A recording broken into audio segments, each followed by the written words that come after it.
طبعا انت مستنيني اتكلم عن قد ايه كولر كان وحش في ادارته لماتش بيراميدز، ويمكن مش بس ماتش بيراميدز، لا ده حتى الماتش اللي فات بتاع الهلال، سواء اللي في مصر او اللي في موريتانيا، والماتش اللي قبله والماتش اللي قبله، نرجع تقريبا لحد ماتش باتشوكا. كولر بيعك مع الاهلي. بس انا للامانه موقف الماتش، او نبعد عن فكره الماتش شويه، الدوري اللي بيضيع مني ده ما شايلوش لكولر نفسه، او بالبلدي كده انا عايز اتكلم عن نقطتين: كولر ومجلس الاداره. ليه؟ لان انا حاسس ان كولر بيتسلم لنا كجمهور ومشجعين ان يلا يا باشا شافوا فيه براحتكم، وهو اللي هيشيل الليله في كل حاجه. انا ممكن اشيله الليله في كل حاجه، اشيله في خروجنا من كاس العالم للقارات اللي هو بتاع ماتش باتشوكا، اشيله في الاداء السيء في الدور الاول في الدوري، اشيله هتكلم بالتفصيل عن رايي في كولر في الفتره اللي فاتت مع الاهلي واذا كان يستمر ولا لا. لكن الدوري ما شايلوش لكولر، شايله لاداره النادي الاهلي اللي قررت ان هي تنسحب في ماتش الزمالك عشان في 1 و2 و3 ما حصلوش. واتفق مع اداره الاهلي في 1 و2 و3، بس اداره الاهلي قالت لو الحاجات دي ما حصلتش انا بنسحب من الماتش، ولو الحاجات دي ما اتعالجتش انا مش مكمله الدوري. طلعت في فيديو قبل كده وقلت انا ضد القرار ده وضد الفكره دي، ولكن الاداره قالت كلمتها. فانا بالنسبه لي ان اللي ياخد قرار مدروس ومحسوب يمسك فيه. هل النقط اللي اداره الاهلي اشتكت منها اتعالجت؟ لا ما اتعالجتش. طب انا بلعب الماتش بيراميدز ليه؟ انا كملت الدوري ليه؟ ده مش بس كده، ده احنا لاعبين ماتش بيراميدز وما اعرفش احنا اخر الموسم هيتخصم لنا 3 نقط زي ما اللائحه بتقول ولا لا مش هيتخصم لنا. اللجنه الاولمبيه قالت كده كده نقط ماتش الزمالك خلاص خسرناها 3 نقط، واخر السيزون هيتخصم مننا 3 نقط من مجموع النقط بتاعه النادي الاهلي. وطلعت رابطه الانديه قالت لا الاهلي مش هيتخصم منه بحاجه اخر السيزون. حصل مشاكل، بيراميدز اشتكى، الزمالك اشتكى، الدنيا كلها اشتكت، قالوا هنقعد ونحل وهنراضي كل الاطراف. لحد دلوقتي الحل ما طلعش والاهلي كمل الدوري. طب انت كملت ليه؟ ما اللي انت اشتكيت عليه ما حصلش. طب انت خدت القرار ده ليه لما انت مش قده وصغرت نفسك وصغرتنا كنادي قدام الناس وبقينا زينا زي اي فرقه بتنسحب وتهدد وترجع تكمل الدوري عادي؟ طب انا دلوقتي بكمل الدوري وبلعب ماتش قدام بيراميدز، لو كنت لعبت الماتش اللي فات بتاع الزمالك وكسبته، وانا كده كده كنت هكسب ماتش الزمالك لو كنا بنلعب ناقصين 5-6 لعيبه بسبب الحاله اللي بيمر بيها الزمالك الفتره دي، ما كانش هيبقى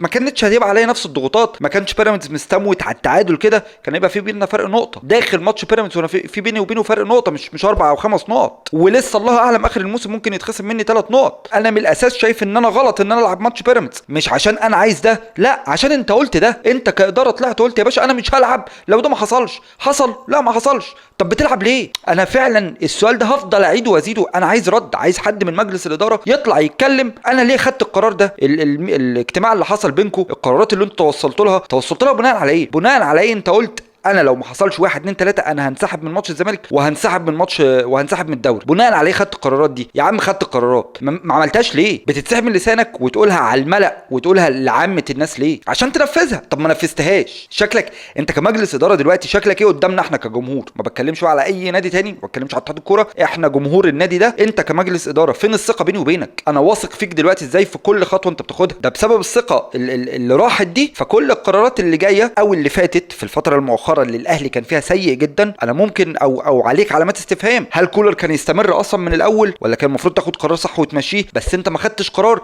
عشان انت بتاخد قرارات غلط زي القرار بتاع الانسحاب. وهل سواء التعاقدات دي او دي في حاجات كتيره جدا هقعد اقول هل مجلس الاداره خد فيها القرار الصح ولا الغلط؟ هل العكه اللي احنا فيها دلوقتي بسبب قرارات كولر الغلط بس، ولا بسبب ان انتوا ما مشيتوش كولر اول ما بان عليه؟ واكيد بان عليه بينكم وبين بعض قبل ما يبان لنا على مستوى الفرقه ككل ان كولر شبع. طب هل كان المفروض تمشيه من ساعتها ولا ان انت يستمر؟ ده صح. انا ولا بغلطك في دي ولا دي، انا بقول لك اللي انت عملته ده، القرار اللي انا شايفه غلط مليار المية اللي انت اخدته ده، خلاني اتساءل عن كل قرار انت اخدته على مدار اخر 6 شهور، وجاي تضحك علينا بصفقه زيزو اللي اتسربت للعالم كده، اللي الناس بتقول لك يعني انا هقول اللي بيتقال، انا ما عنديش اي مصادر، اللي بيتقال ان زيزو طلع فيزا امريكا. فمن الواضح كده ان زيزو ماضي من بدري، من الواضح كده ان احنا قدمنا له على الفيزا عشان يسافر مع الفرقه وعشان.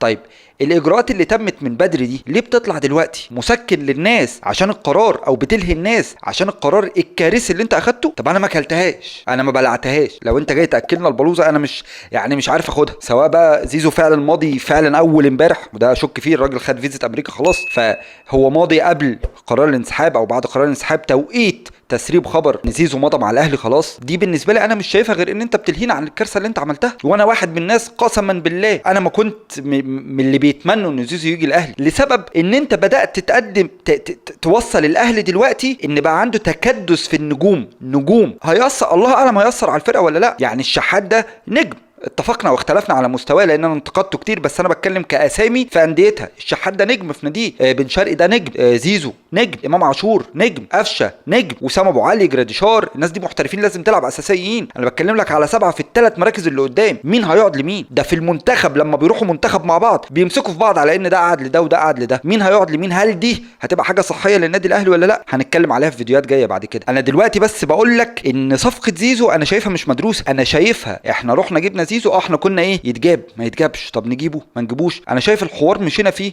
وسعينا فيه واشهرنا للعالم ان احنا جبنا زيزو عشان نسكت الناس.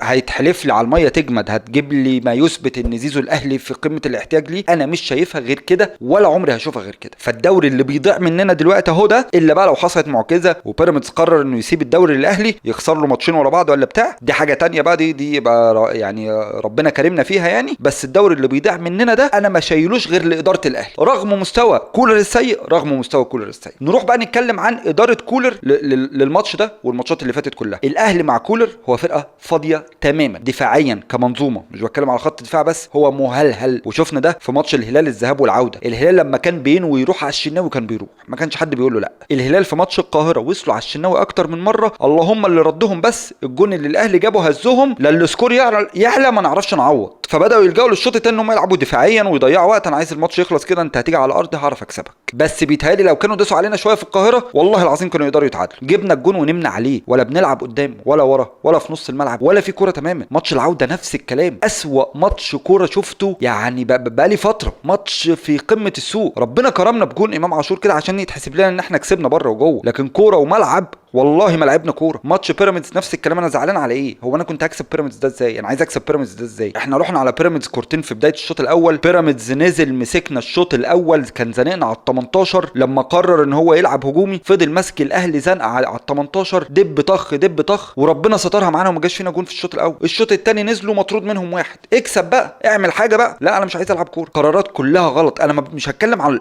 الماتش تفصيليا، انا مش هتكلم بحذافير يعني، همسك لك احد الهفوات.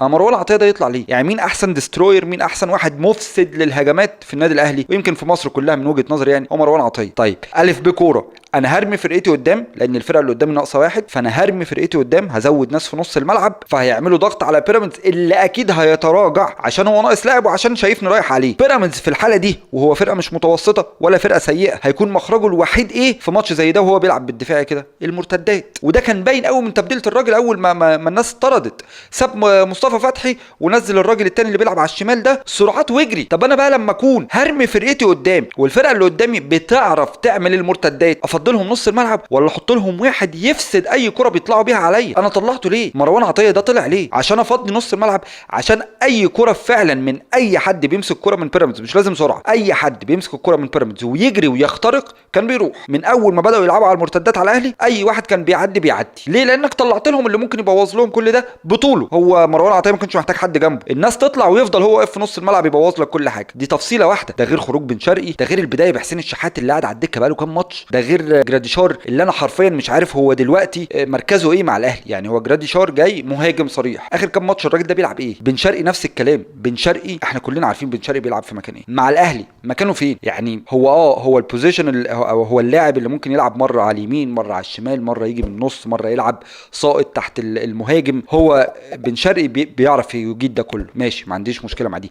انا بتكلم هو في الاهلي، يعني هو اللاعب المفروض في اي فرقه احنا عارفين ان ده بيلعب وينج شمال، بس في الماتش ده المدرب صايع وحطه على اليمين، الماتش ده المدرب غير وخلاه يجي من النص. فاهم قصدي؟ بن شرقي بقى في الاهلي مكانه فين؟ يعني هات لي ماتشين لعبهم في مكان واحد. هل هو هيلعب على الشمال؟ راجل هيلعب على اليمين، راجل عايز يبتكر يجي من النص، هيلعب رقم 10، هيلعب ديفندر. بن شرقي توظيفه ايه في الاهلي؟ والله العظيم ولا اعرف، والله ولا اعرف. ومش بقولها تريقه يعني، يمكن انا جاهل تماما، انا مش عارف هو بيلعب ايه. فلو حد يعرف يكتب لي في الكومنتات. والله الراجل ده في الاهلي عايزه بيلعب في الحته الفلانيه. بن شرقي الاهلي موظفه انه يلعب في المكان الفلاني، ده البوزيشن بتاعه. فده بالنسبه لي في النص اللي قدام كل ده عك، كل اللي بيحصل ده عك. وضيف عليهم ان لسه زيزو جاي والعك هيزيد اكتر واكتر، لان انت بقى عندك اسلحه قدام تقيله كلها انت مش عارف تستخدمها، انت مش عارف توظفها صح. ده ياخدني بقى لحته كولر اللي انا شايف ان الراجل ده شبع.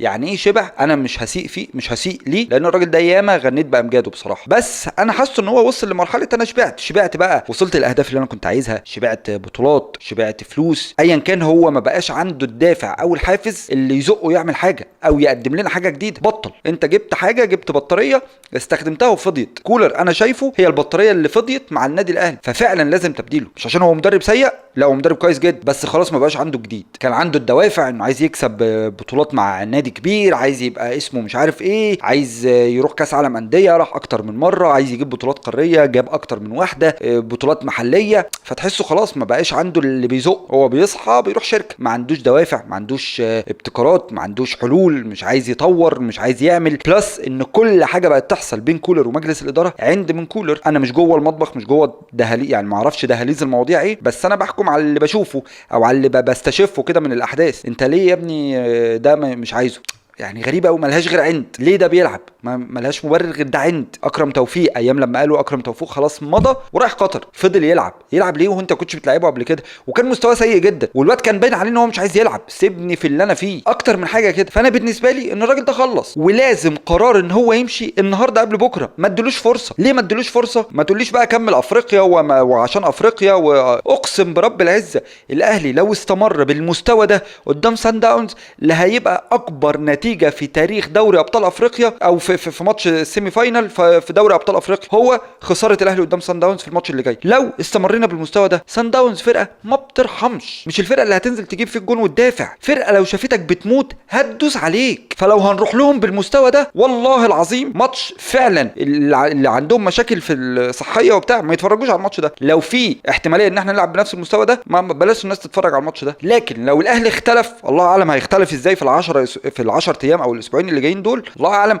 لو اختلف في امل ان احنا نعمل حاجه، لكن لو استمرينا بنفس طريقه اللعب دي انسى، ما فيهاش. هتقول لي طب ما هي اللعيبه فين روح اللعيبه، فين استموات اللعيبه في الملعب؟ ليه اللعيبه كلها مش زي امام عاشور اللي كان بيجري لاخر ثانيه باعلى سبرنت وهو بيموت؟ وكل الكلام ده انا اتفق معاك فيه، بس انا هديك قاعده كده بتقول لما يكون عندك لاعب او 2 أو 3 وحشين في الفرقه فاللعيبه دي وحشه، لكن لما تكون الفرقه كلها وحشه ففي حاجه في المدرب. يعني لو اللعيبه ما عندهاش الحموه هي مشكله مدرب. حتى لو اللعيبه اللي ما عندهاش الحموه من نفسها، هو اللي لازم يفوقهم، هو اللي لازم يعاقب، هو اللي لازم يشد، هو اللي لازم يرخي. المفتاح كله في ايده. لما الاقي الفرقه كلها بدكتها بلاعيبتها سيئه، فانا بتكلم على الراجل اللي قاعد بره. ولما الاقي الراجل اللي قاعد بره ده بيتمادى في اتخاذ قرارات غلط، فانا بتكلم على الاداره اللي عملت لي كارثه من شهر في موضوع انسحاب. اول مره انا وعليه في تاريخ الكوره مع النادي الاهلي ان هو يهدد بانسحاب، او مش يهدد بانسحاب، ان هو ينسحب وان هو يقول حاجه ويرجع فيها. حاجه انا شايفها وصمه عار على جبيني، يعني فعلا بداره بعد اللي اداره الاهلي عملته. ونفسي حد يبرر لي الموقف ده بان انت مش فاهم او ان انت مش واعي.